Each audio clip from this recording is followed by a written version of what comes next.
Bom, estamos ao vivo. Bem-vindo a todo mundo que está participando aqui da nossa jornada de pré-aceleração para o BET18. Hoje o nosso bate-papo é com a Mariana para conversar um pouquinho sobre funding para SaaS. Meu nome é Vicente, sou gestor de portfólio aqui na UOL Aceleradora. Então a gente já está com bastante gente na sala, vou pedir para o pessoal ir se apresentando no chat. E colocando suas perguntas também no chat, a gente está bem atento aqui.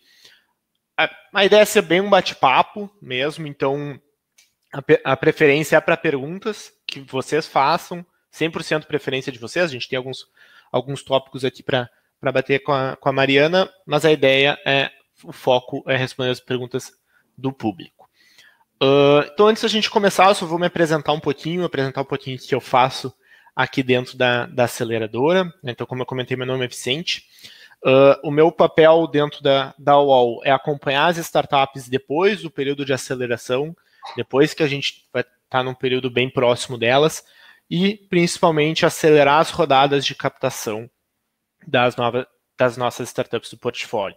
Então, apoiando os empreendedores na elaboração de estratégias de funding, de materiais para fazer esse funding, no relacionamento com fundos, investidores anjo e por aí vai, para acelerar essas rodadas. Mais ou menos isso aqui que é o meu papel dentro da UOL. Então, eu vou passar a palavra para a Mari, vou pedir para ela se apresentar um pouquinho a HiCapital antes da gente entrar nas perguntas. Legal. Vicente, obrigada pelo convite, é sempre um prazer enorme estar aqui com o pessoal da UOL. Eu admiro bastante o trabalho que vocês fazem, né? Sou investidora da UOL também agora nesse último BET, então é muito legal poder estar aqui e poder contribuir. Eu sou sócia da Honey Island Capital. A Honey Island começou com os fundadores do eBanks, investindo em empresas muito próximas, em empreendedores que eles conheciam. Os fundadores sempre foram muito próximos do ecossistema, começaram a participar da Endeavor já lá em 2012, bem no começo da empresa, e sempre tiveram essa coisa de devolver um pouco da sorte que eles tiveram, investir em outros empreendedores e participar ativamente do ecossistema, criando uma comunidade mais forte, né? Um ecossistema de empreendedorismo mais forte. Em 2015, eles fizeram os primeiros investimentos ali, deu super certo, conseguiram formar um portfólio de empresas que cresceram bastante, e aí em 2018 eu conhecia ele já da época de Endeavor, que eu trabalhei na Endeavor por 5 anos, e a gente conversando, eu tinha vontade de trabalhar com investimento, eles me chamaram para liderar aí uma segunda fase, trazendo outros investidores que poderiam também agregar na escala dessas empresas que a gente ia investir, né? A gente levantou um valor de 6 milhões para investir em 2 anos. Esse veículo a gente está terminando de alocar agora. Fizemos 7 investimentos, devemos fazer mais 2 até o final desse ano. E estamos planejando um próximo passo, fazer um veículo de 30 milhões, né? Daí sim para uma estrutura de fundo mesmo. E tem sido uma jornada super interessante, super gostosa, de gente como investidor também aprender e fazer o nosso MVP aqui como investidor, mas tem dado super certo, né? Hoje, no total, somando o portfólio de investimento anjo mais o portfólio desse segundo veículo, a gente tem 12 empresas investidas. E dessas empresas investidas, a maior parte delas são SaaS ou fintechs, né? São os 2 segmentos que a gente tem um foco maior. E em grande parte dos casos, até acaba juntando os 2 modelos, né? São empresas SaaS que têm algum componente de fintech também. Legal. Bom, então já vamos entrando no tópico. A ideia é funding para SaaS, então a primeira pergunta que eu queria fazer é para uma startup SaaS, como é que funciona esse funding? É diferente para outros modelos, de outros modelos, do marketplace, por aí vai, como é que funciona no SaaS em específico? Legal, acho que cada modelo tem as suas particularidades, né? A gente tem modelos modelos mais B2C ou marketplace acabam tendo, às vezes, uma necessidade de captação maior, e aí tem que buscar um tipo de rodada um pouco diferente. Mas eu diria que talvez o SaaS é um modelo que tem algumas vantagens. Uma das vantagens é que a maioria dos investidores investe em SaaS, então conhece esse tipo de modelo de negócio e está aberto a investir, diferente de, às vezes, uma empresa de hardware que vai ter um pouquinho mais de dificuldade de achar aquele investidor que realmente entende e está disposto a investir em hardware, que a gente sabe que tem algumas especificidades, né? O SaaS é muito comum, assim, acho que quase todos os grandes fundos que eu conheço, tanto fundos quanto investidores anjos, aceleradoras, investem em SaaS. Então, o empreendedor de SaaS que está buscando investimento, ele tem muitas opções, né, de com quem conversar e de buscar investimento. Por outro lado, como todos os investidores estão muito abertos a esse modelo e conhecem muito, a régua, ela tende a ser mais alta também, né? Então, o investidor, ele está super acostumado com as métricas desse modelo, com benchmarks. Como é um modelo que a gente vê muito e analisa muito, a gente tem muita base comparativa. Então, eu digo que o empreendedor, ele tem que estar super bem preparado quando ele vai conversar com o investidor, porque ele está, com certeza, disputando com outros empreendedores que também estão avançados nesse modelo, né? E aí, em termos de playbook, eu acho que tem algumas coisas que são muito similares a outros modelos, que é, né, você sempre buscar construir uma relação com o investidor de longo prazo, então começar cedo, conversas com investidores e construindo isso ao longo do tempo, entender muito bem qual investidor que você está conversando e o que ele busca, né, em termos de métricas, em termos de estágio. Eu acho que isso é para todos os setores. E para SaaS não muda, né? Você tem ali bem definido qual que é o roteiro, né? O playbook e como é que qual o investidor ideal para cada fase da empresa. E no SaaS não é diferente, né? Então o empreendedor tem que estar atento a isso também. Legal. Tu comentou um pouco da régua de alta do fundo. Como é que a High Capital avalia uma startup SaaS? Legal. Nós investimos, nossa tese, né, ela é muito... É uma tese early stage, então a gente olha para empresas que estão numa fase inicial, porém, a gente vem, acho que de um background de founders que sempre foram muito mão na massa e não precisaram do dinheiro para começar o negócio, né? Começaram, tomaram seu próprio risco e depois de muito tempo lá foram fazer uma primeira captação. Então, a gente valoriza muito o fundador que já vem com alguma coisa construída, né? Ele já tem um produto mínimo que a gente sabe que vai ter que ser melhorado ao longo do tempo, a gente vai investir para deixar ele muito mais robusto e trazer novas features, tudo mais. Mas ele já tem que ter alguma coisa rodando, já tem que ter alguns clientes que a gente possa fazer uma checagem e entender se ele está conseguindo resolver uma dor real ali de um certo público de clientes. Para a gente isso é super importante. Então, a gente, como investidor early stage, a gente não vai olhar tanto para se a empresa já tem uma máquina de venda super robusta, porque a gente entende que isso é parte de um próximo passo, né? Isso vai ser construído muito com o capital que a gente vai aportar.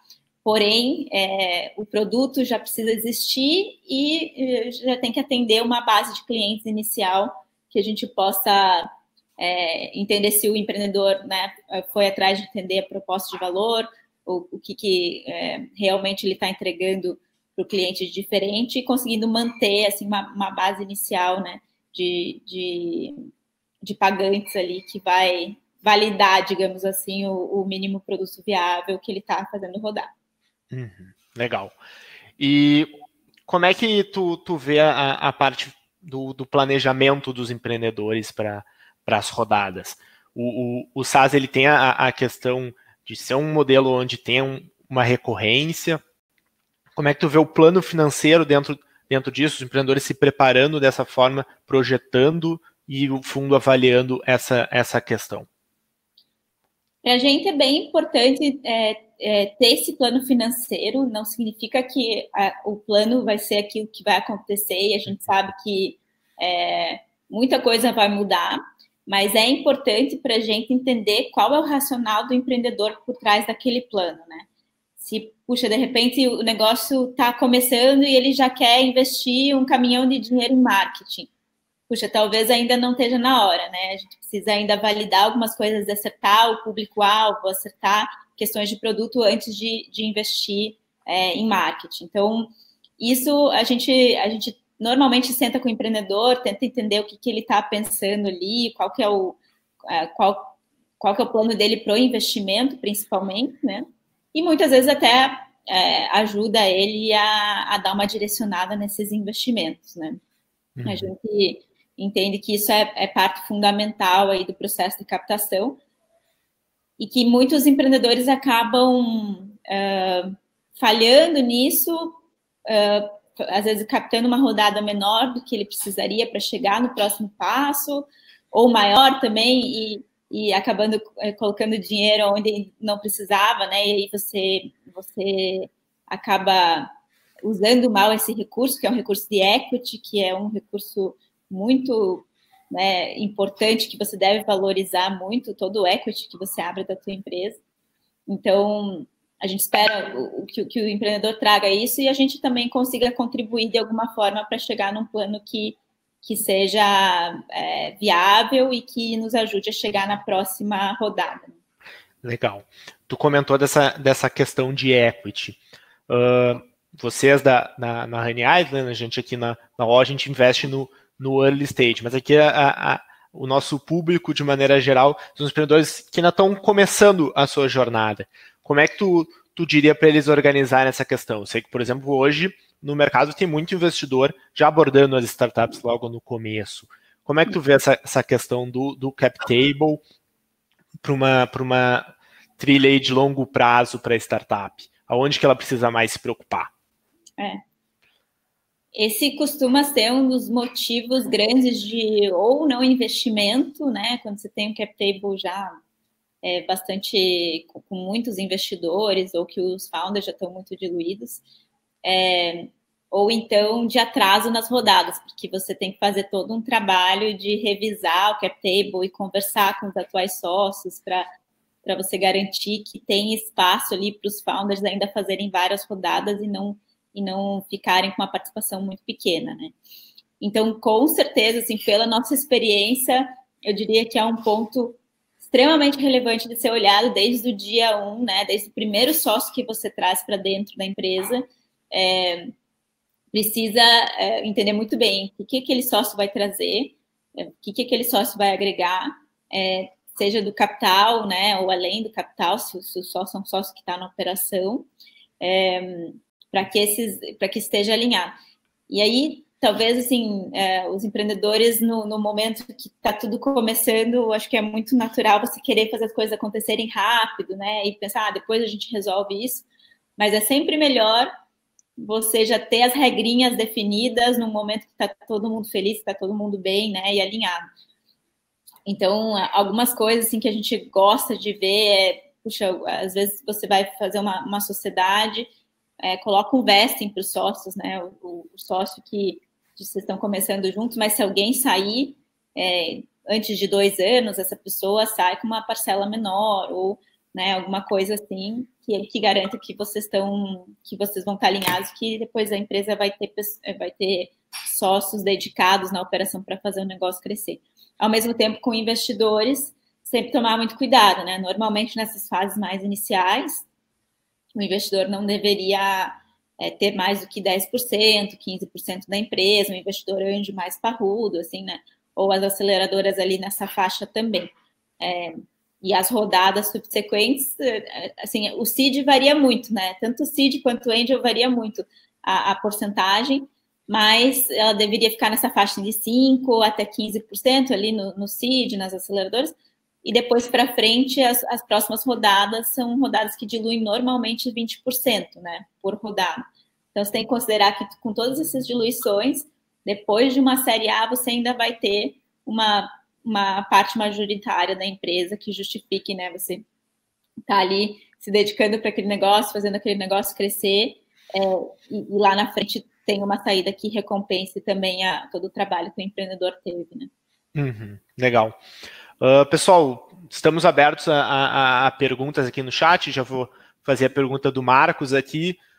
Ele perguntou como é que a crise do Covid impactou nas possibilidades de captação de investimento.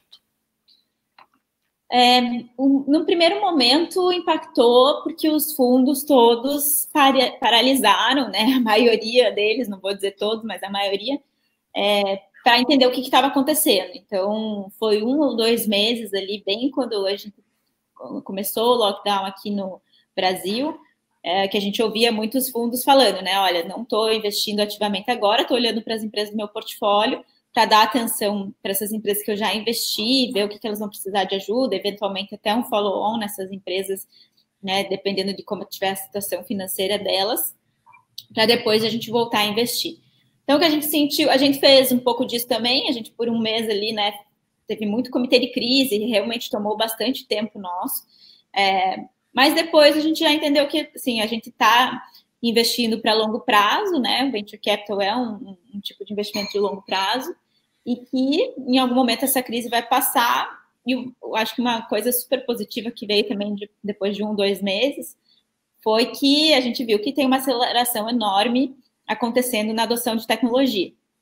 Então, para a gente que está investindo em tecnologia, é um momento muito bom, né? É um momento que a gente sabe que as grandes empresas vão estar contratando tecnologia para melhorar seus processos, para ter mais eficiência, para trabalhar remoto. Então, a gente vê assim com bons olhos esses próximos meses, assim, e muitos fundos no Brasil estão capitalizados, então eles, né, já tem ali um cronograma de fazer o deploy desse investimento, não vai mudar, a gente também não mudou quanto a gente ia investir, a gente vai continuar investindo no mesmo valor esse ano.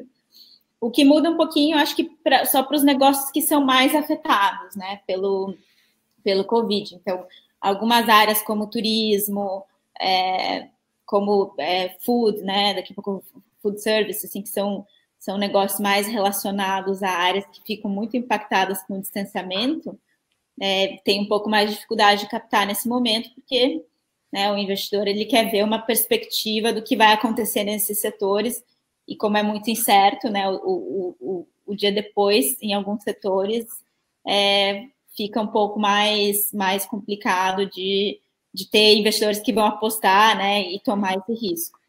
Mas, no geral, tecnologia, a gente está vendo que está rodando super bem, a gente tem notícias de investimento aí toda semana, novos investimentos. O mês passado, vi um report lá que o Distrito fez, assim, vários investimentos, aquisições acontecendo, então está bem aquecido o mercado.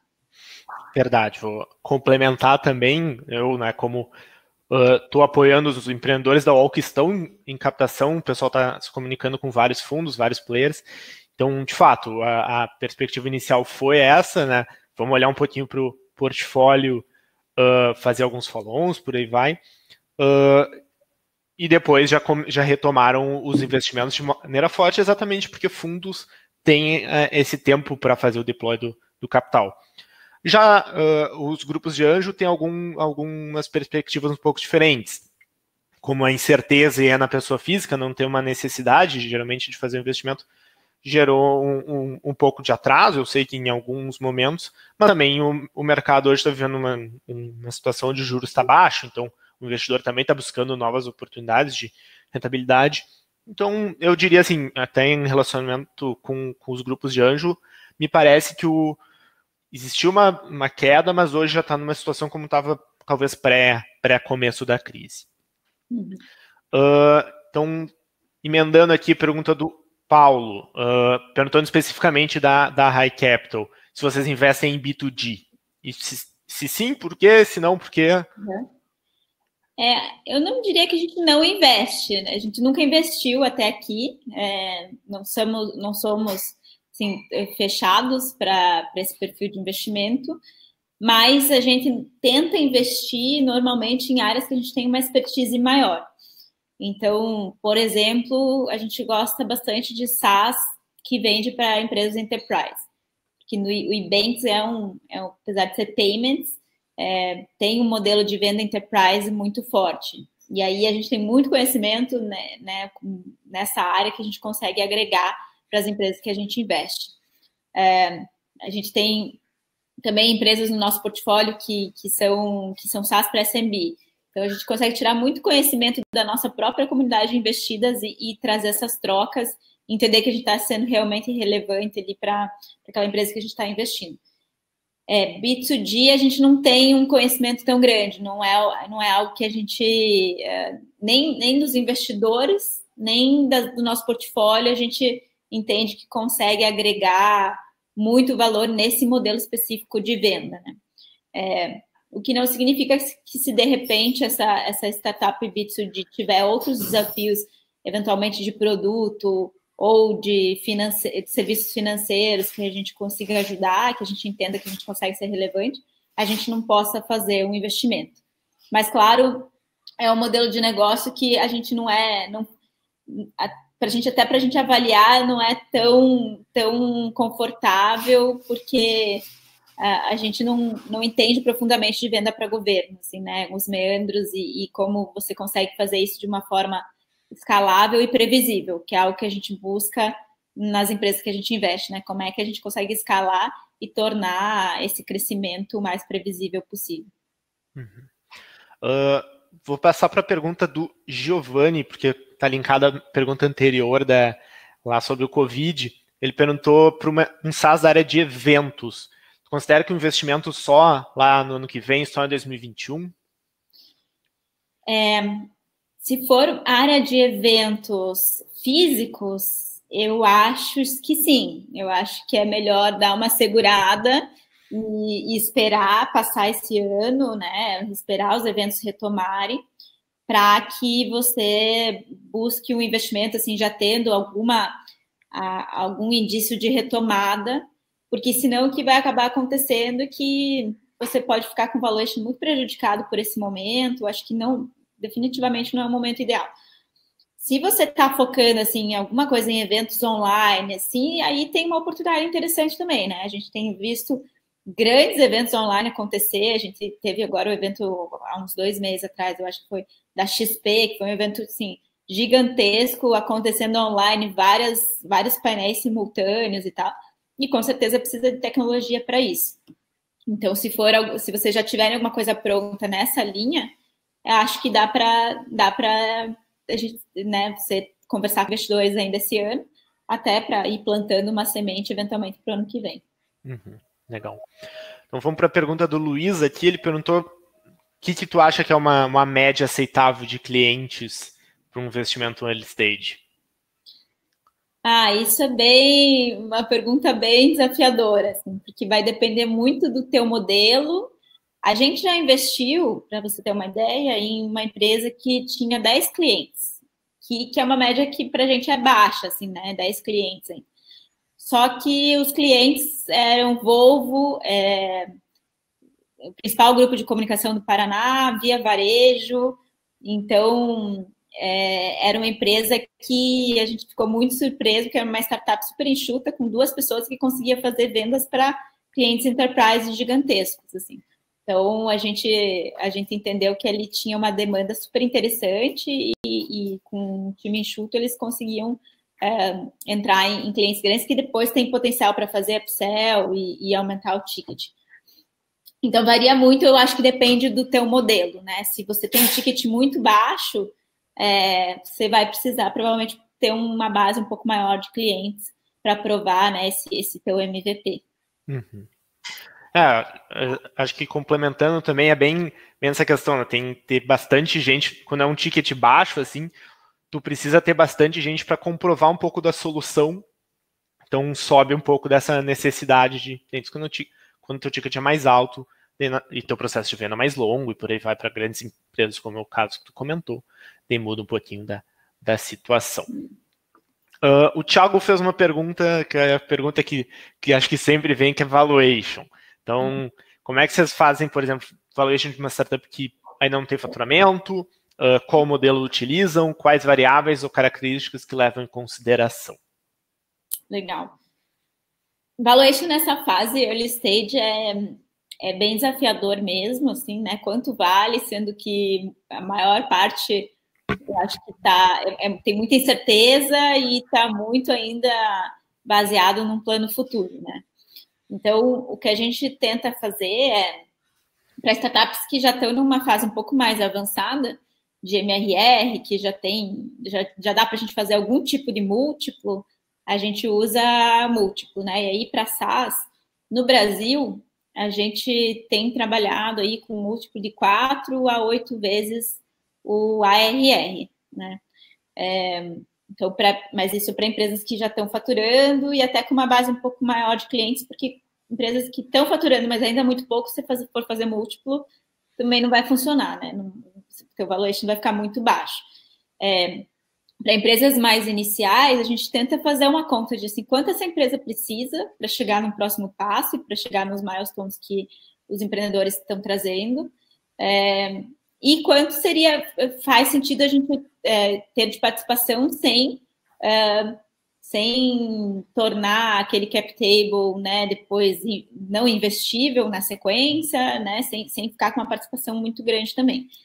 Então, acho que a gente vai meio que na linha da UAU, assim, né, do tipo, puta, tem ali uma forma de 250 mil para growth, né, 250 mil por 8%, então a gente baseia um pouco mais nisso, assim, enquanto 500 mil por 10%, a gente entende que essa startup chega no próximo passo, e aí o empreendedor topando, né, muitas vezes o próprio empreendedor já traz para a gente, né, o quanto ele está disposto a abrir, e a gente vai conversando até chegar num meio comum.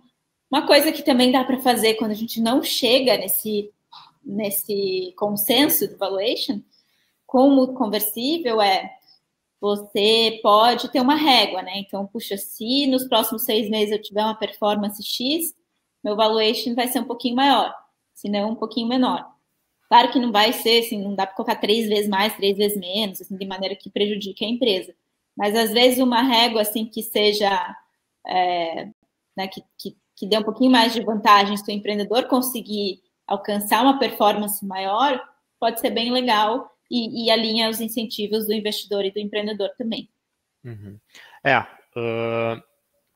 Acho que é relevante, né, comentar que o valuation, de maneira geral, ele é o final da conta, né? Então, o empreendedor muitas vezes vai vir aqui, quanto que ele precisa captar, quanto que ele está disposto a abrir também vai parte da negociação. O fundo precisa de mais ou menos aí numa média 5%, 15%, comentou, às vezes 20%, dependendo da rodada, se é um seed, se é um série A, para lá na frente ter o seu retorno. Então aí vai sair o valuation. E um mecanismo que estão fazendo um pouco no mercado também hoje é valuation futuro, né? Então, de acordo com a próxima rodada, que daí quando a startup já tem já está mais robusta, daí que é feito valuation com desconto para o investidor que entrou antes, por aí vai. Então tem vários mecanismos para se fazer isso, mesmo numa startup que não tem faturamento, que é muito mais complexo, né? O Paulo, aqui que é numa startup, Aerospace e Defesa, Domi Aerospace e Defesa, perguntou qual o setor de maior interesse a ser investido. Imagino que aí para a RAI. Ele comentou alguns, mas qual que é o setor que vocês têm mais interesse?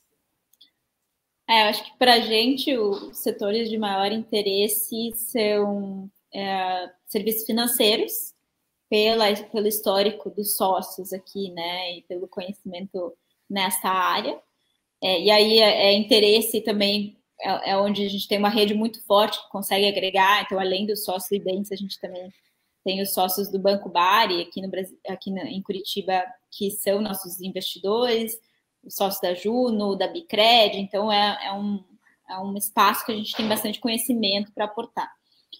E aí, startups de software B2B, né? Então, a gente também aqui já tem um histórico bem legal de investidas e de interação, né, de vendas B2B que a gente consegue trazer para as startups que a gente investe. Esses dois são os principais E aí, em termos de setor, é bem aberto, né? A gente fala de software B2B, pode ser dentro de um setor específico. Então, a gente, por exemplo, investiu numa startup que chama Tecnofit, que é software para academias, estúdios, crossfit e tal. Então, é dentro desse setor. A gente pode investir também em software para health tech, para a área de saúde. Então, é bem variado. Setores que a gente vê que sim, tem um potencial de crescimento, de automação, de ganhar eficiência com tecnologia, a gente está aberto a olhar e investir. Uhum.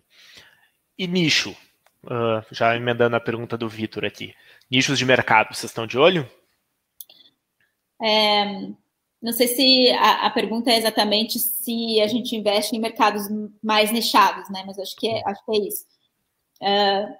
Sim, e até esse é um ponto interessante. Eu estava falando com o Vicente antes de a gente começar aqui, que tem um movimento legal que está acontecendo, que é os softwares que são verticalizados, né? Então, para um nicho específico, seja varejo, seja fitness, como eu comentei, seja clínicas médicas.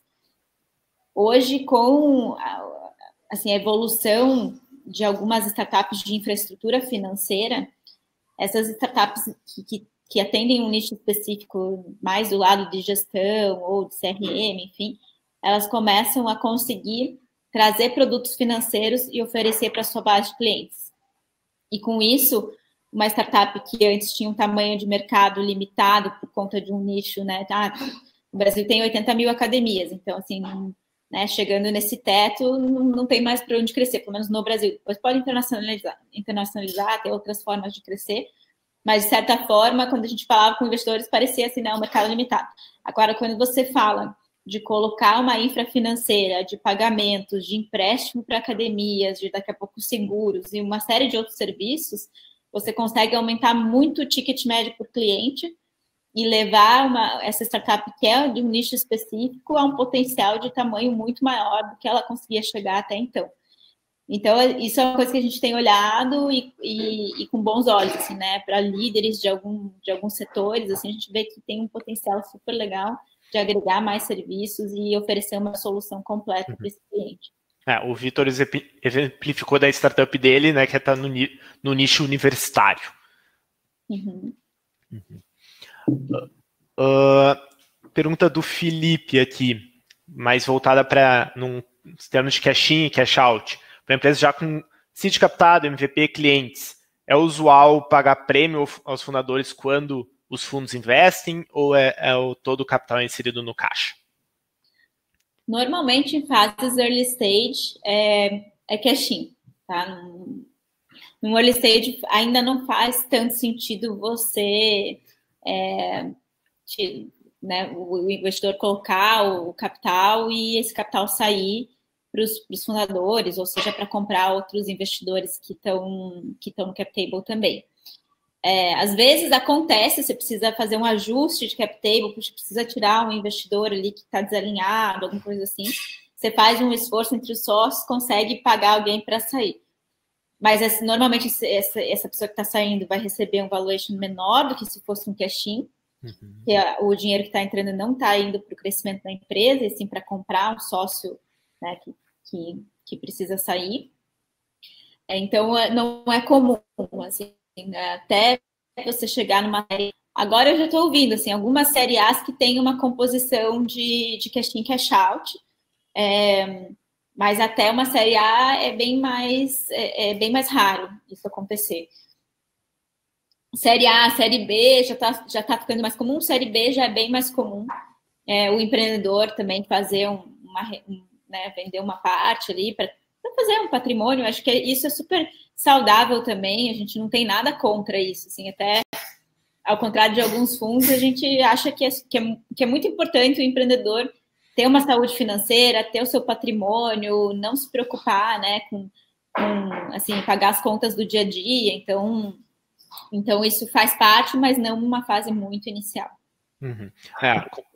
Eu já escutei de outros gestores que, né, o empreendedor, uma startup, ela precisa tomar risco. E quando o próprio empreendedor começa a não ter um prêmio, começa a estar na parte pessoal um pouco mais apertado, ele começa naturalmente a tomar decisões que vão gerar menos risco, logo um retorno também menor, que às vezes para o fundo não é tão interessante. No fundo, quer que a startup cresça bastante.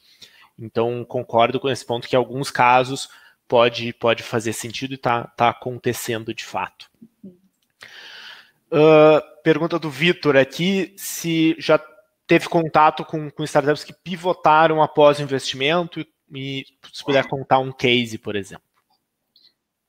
A gente está passando por um caso agora de uma pivotagem, até uma startup que a gente investiu e que é a UAU, a investidora também. A startup vinha com um modelo SaaS mais tradicional, só que ela tinha muito serviço agregado e fazia com que ela tivesse que ter uma equipe muito grande de serviço para atender, né, para fazer o atendimento, e isso acabava dificultando um pouco o ganho de escala. Então, ela está migrando para um modelo mais de franquia, que tem uma equipe externa que presta serviço e ela pode focar no core da tecnologia. Então, acontece, é sempre um processo bem desafiador, porque você tem que tomar um risco muito grande. Então, o empreendedor, para dar esse passo, né, tem que estar bastante certo de que aquele modelo que ele estava tentando até então realmente não funciona. Mas, nesse caso específico, assim, né, o empreendedor fez a pivotagem e está começando a ganhar alguma atração nesse novo modelo. Assim. Então, pode acontecer, e não diria que é incomum. Assim, a gente tem uma outra empresa que não é uma pivotagem assim, 180 graus, né? Mas são ajustes de modelo que são importantes. A gente tem uma outra empresa que a gente trabalha que também estava focando num enterprise, ciclo de vendas muito longo, e aí ele percebeu que, puxa, talvez eu preciso agregar mais valor para manter uma precificação mais alta que justifique esse ciclo de vendas longo, ou então descer um pouquinho para empresas médias. Né? E isso acontece, acho que o tempo inteiro, porque é uma fase de muita descoberta, a gente testar coisas, vai acertar, vai errar. Eu diria que, assim, talvez a maioria das empresas tenha algum tipo de ajuste, algumas mais, que dá para chamar de pivotagem mesmo, né, que são ajustes mais maiores, digamos assim, mas algum tipo de ajuste sempre vai passar. A gente nem espera que, assim, né, o plano que o empreendedor conta para a gente na hora de investir vai ser aquele plano executado 100%. Uhum.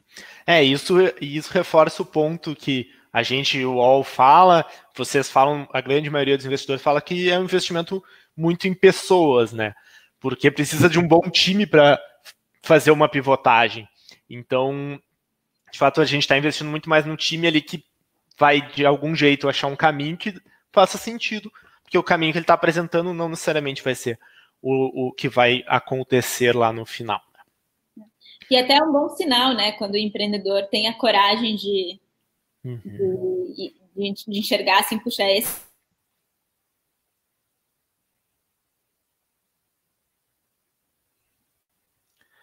Acho que a Mariana caiu um pouco.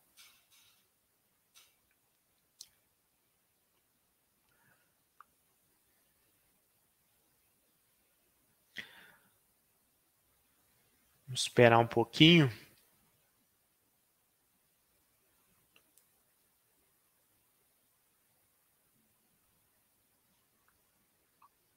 Alô?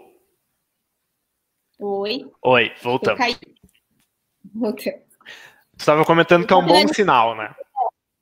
A gente enxerga que com bons olhos quando essa decisão é tomada com um embasamento, né? Significa que o empreendedor está tendo a coragem de tomar o risco ali, de mudar a direção, né? Pensando no longo prazo. Uhum.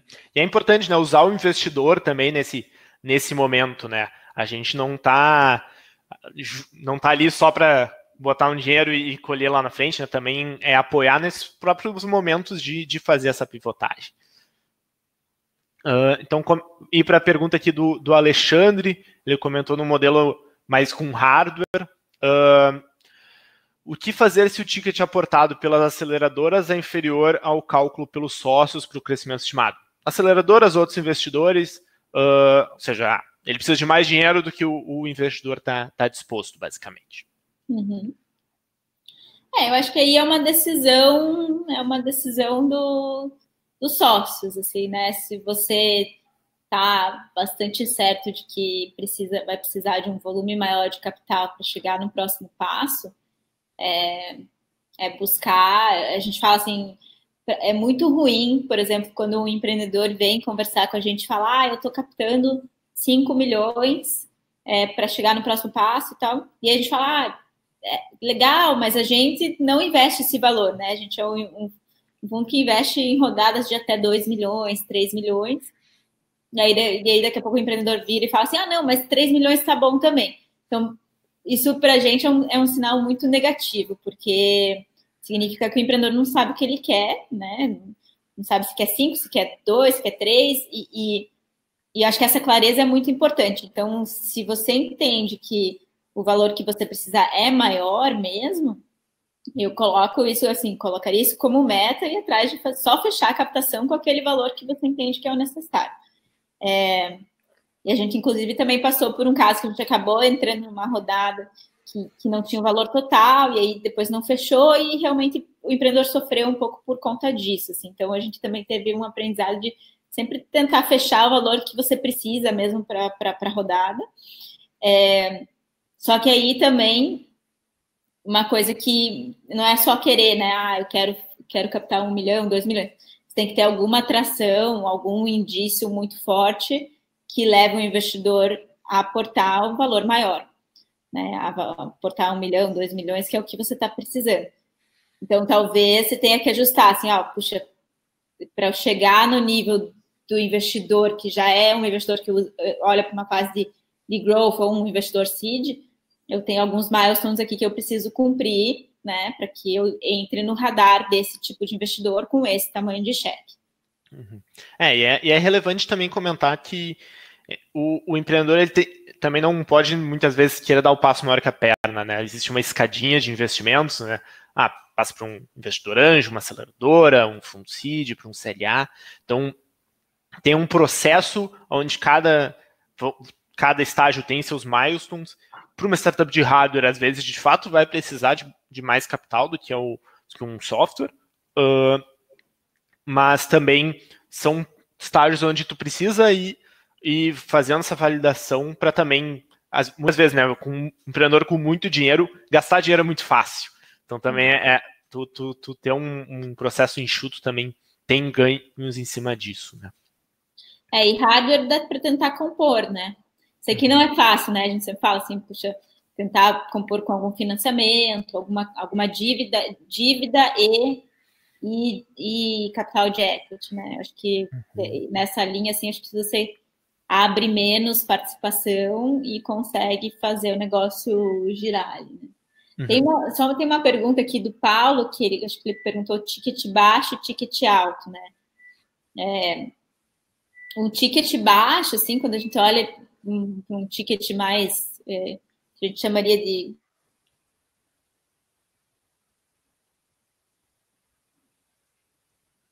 dá para a gente falar que é um ticket baixo, né? Acho que... Mari, tu trancou. Pode repetir, por favor? Tá. Vocês estão me ouvindo bem agora? Sim, agora sim. Desculpe que acho que minha internet está oscilando aqui.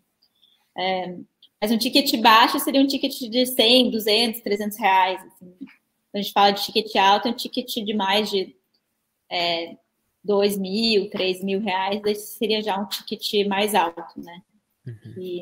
E daí, assim, ticket alto mesmo, enterprise, pode ser de 20 mil, 50 mil reais por mês, né? Quando ser produtos mais robustos de enterprise. Legal. A pergunta aqui do Ive é focado em startups freemium, onde tu acha que elas devem focar primeiro, né? Então, fazer a conversão dos primeiros clientes, então adquirir os primeiros clientes pagantes ou expandir a base de usuários? Eu acho que depende muito da tua estratégia, né? É muito de caso a caso para cada negócio aonde que você pretende chegar. Por exemplo, se você é uma startup que vai conseguir gerar muito valor em cima de dado, né? Quanto mais dado você tiver, mais o teu produto vai conseguir gerar valor para o cliente, criar uma barreira para concorrentes. Eventualmente, é melhor você priorizar trazer muitos clientes para dentro, né?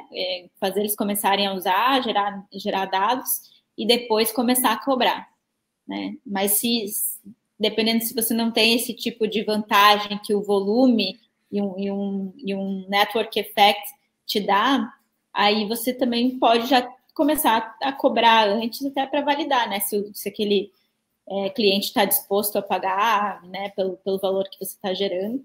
Então depende um pouco da tua estratégia de crescimento e de onde que você gera valor. Vai depender bastante caso a caso, né? Não tem receita de bolo. A pergunta da Carla aqui, perguntando especificamente de vocês aí da RAI. Como é que é o relacionamento pós-investimento? Quão próximos vocês são? Quão hands-on vocês são como fundo? Legal. Eu acho que a gente está bem no meio entre ser hands-on e hands-off. Assim, a gente, de todos os investimentos que a gente fez, a gente tem tentado provar isso na prática, porque a gente começou a investir, né, de uma forma mais profissional, né, depois que os fundadores fizeram os primeiros investimentos antes, há dois anos. Então, é uma história recente ainda. E a gente, quando começou, eu tinha minha experiência de Endeavor, que era de atender os empreendedores na Endeavor e estar próximo deles, assim, né, fazendo as conexões e participando dos conselhos.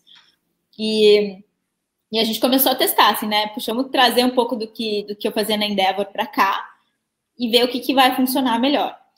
Então, a gente hoje é um fundo que investe em um número restrito de startups, né? A gente tem 12 no portfólio, mas com esse veículo a gente vai investir em 9, 10.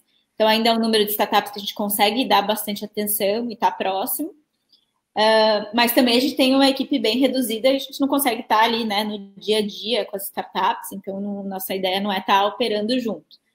O que a gente fez e que tem dado muito certo a gente designa um investidor padrinho para cada startup. Então, a startup fica com uma pessoa como ponto focal e normalmente é um investidor nosso que conhece muito do desafio que aquela startup está passando ou do mercado. Esse padrinho ele vai fazer reuniões mensais com a startup e aí tem eu e a Sibeli, que está no meu time também, a gente participa junto e daí vai fazendo as conexões que saem dessas conversas com o padrinho. Então, a startup ou tem um padrinho ou ela tem um conselho consultivo que a gente participa também.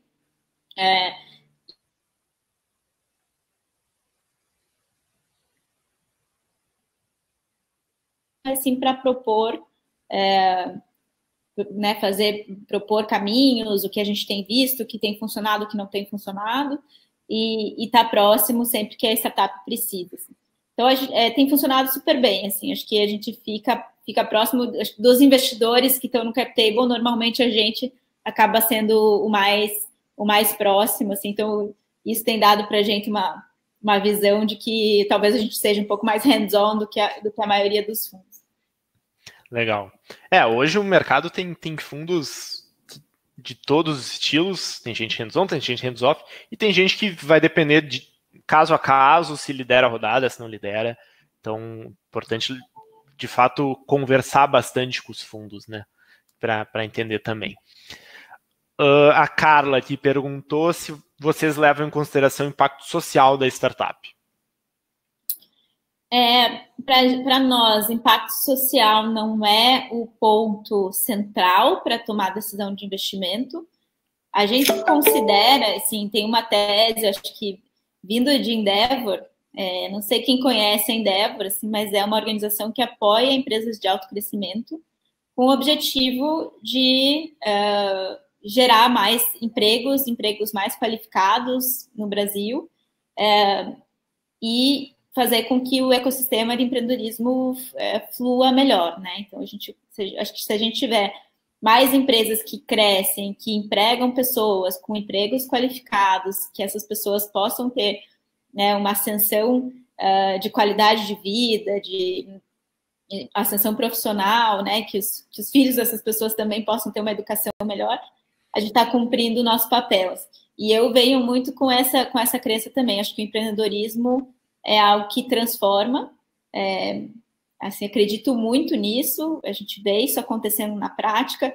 Assim, histórias do Ebanks ou das startups que a gente trabalha, de contratações e de pessoas que, assim, mudaram completamente de vida nesses trabalhos, acho que é super legal. E então a gente não olha isso como ponto central, mas a gente entende que a partir do momento que a gente investe numa startup, que ela começa a gerar emprego, ela tem um impacto social muito, muito importante e positivo. E o que a gente tenta fazer nas startups que a gente investe, que a gente não é um critério de avaliação, mas depois que ela entra, a gente começa a trabalhar nela, que são realmente as questões que a gente acredita de diversidade, de dar acesso às pessoas. Então, a gente vai trabalhando isso, o Ebanks tem muito isso, e a gente transfere isso também para as empresas que a gente investe, de forma que sejam empresas que têm um respeito com os seus colaboradores, né, que são empresas inclusivas. Então, a gente tenta fazer esse trabalho, assim, e entende que isso já é um impacto super importante. Uhum. E hoje no mercado existem fundos especializados em startups de impacto, mas acho que o ponto principal que tu tocou o impacto não pode ser apenas o ponto central, né? Tem que ser um bom negócio dentro e gerando um bom impacto. O Igor fez uma pergunta aqui focada em usabilidade. Então, se vocês veem como um bom diferencial, uma boa usabilidade no produto. Acho que sim. A gente sempre pede para navegar no produto, a gente cria lá um usuário, a gente dá uma olhada na plataforma. Assim, para empresas de SaaS, eu acho que é muito importante que a tecnologia seja robusta. Por mais que ela esteja no início ainda, a empresa esteja no início, e não vai, né? Assim, a gente sabe que para desenvolver tecnologia custa caro, então no começo você faz do jeito que dá. Mas tem que ter, assim, o produto, a tecnologia é central no negócio SaaS. Então, você precisa ter boas pessoas de tecnologia construindo aquele produto. E usabilidade, com certeza, também é uma das coisas que a gente olha. Diria que nesse aspecto de produto, que é um dos aspectos que a gente olha quando vai investir, né, a gente olha para a usabilidade, olha para a estabilidade do sistema. Talvez a usabilidade não é a primeira coisa que você vai investir muito dinheiro, porque, assim, talvez se você consegue resolver com uma usabilidade não tão boa, mas os clientes estão gostando e você está conseguindo evoluir, para a gente já está ok. Se tem uma usabilidade boa, é melhor ainda, né? É um diferencial. Eu diria que a usabilidade tem que ser um diferencial para o cliente. Então, se de nada adianta ter um produto que é muito fácil de usar, mas que não resolve um problema real. Então, um problema que as pessoas estão dispostas a pagar por isso, né? Acho que é relevante, então, comentar um pouquinho uma pergunta aqui que eu tenho também, que queria escutar um pouquinho da Mariana, é que assim como, né, a gente, como investidor, vai selecionar startups, é relevante que os empreendedores também selecionem quem são os seus investidores. Então, eu queria escutar um pouquinho de o que tu acha que o empreendedor deveria avaliar num fundo.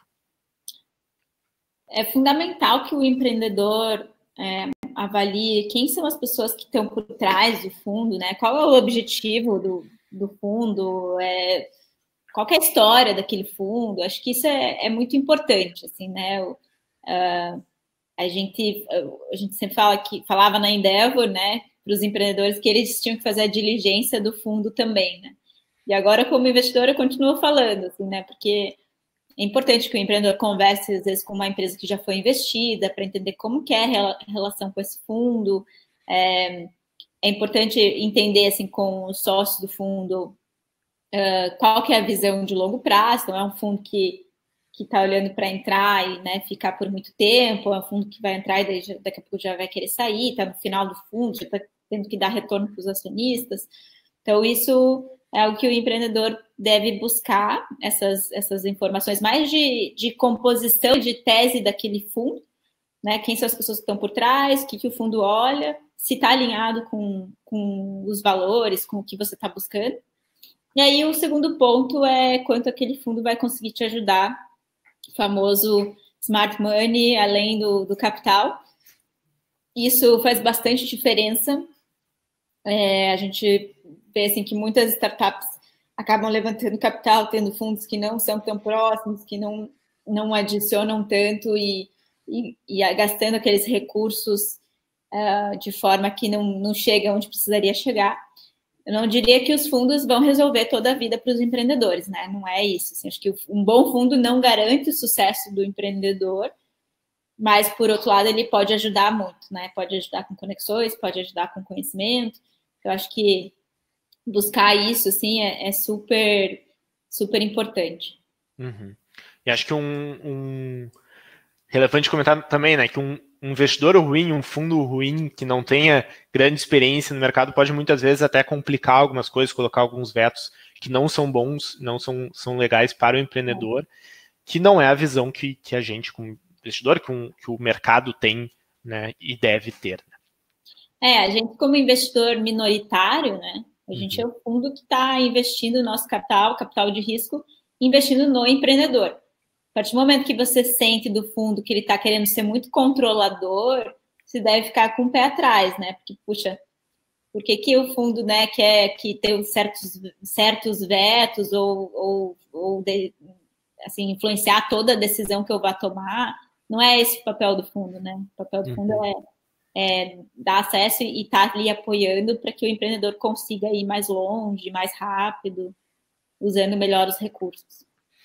Legal. Bom, tô vendo aqui que a gente não tem mais perguntas do chat, a gente também já tá dando o nosso horário. Queria, né, agradecer a Mariana pela participação. Foi muito bom, foi muito legal, foi muito esclarecedor. Espero que os empreendedores aqui do chat também tenham gostado. Imagino que sim. Mariana, tem alguma última colocação que quer fazer? Não, só falar para vocês, se quiserem me adicionar.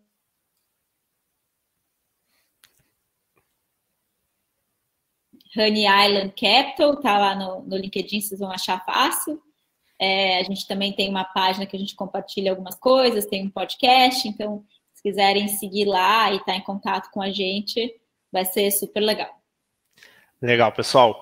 Então, para os empreendedores, amanhã a gente também vai ter um outro webinar sobre funding, mas daí focado em marketplace. Se quem tiver interesse, por favor, também mesmo horário aqui. E lembrando que no dia 1º de setembro a gente vai ter o webinar de abertura das inscrições para o BET 18. Então, novamente, muito obrigado, Mari. Então, obrigado, pessoal. Tchau, tchau. Valeu. Tchau, tchau.